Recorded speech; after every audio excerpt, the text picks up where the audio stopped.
બાળકના આગમન બાદ બાળકનું પ્રથમ સ્માઇલ, તેનું બેસવું, તેનું ચાલવું, તેનું બોલવું દરેક માતા પિતા માટે ખૂબ આનંદની ક્ષણો હોય છે.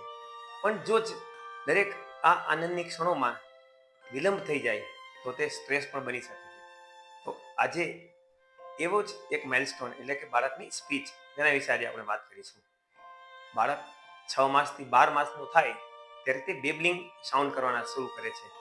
જેમ કે મમ, દાદા, લાઈક ધીસ. તો 1 થી 1.5 વર્ષમાં તે તેના શબ્દોમાં વધારો કરી સાદા શબ્દો જેવા કે દાદા, મામા, કાકા, મમ્મમ એવા 5 થી 10 શબ્દો બોલતું થઈ જાય છે.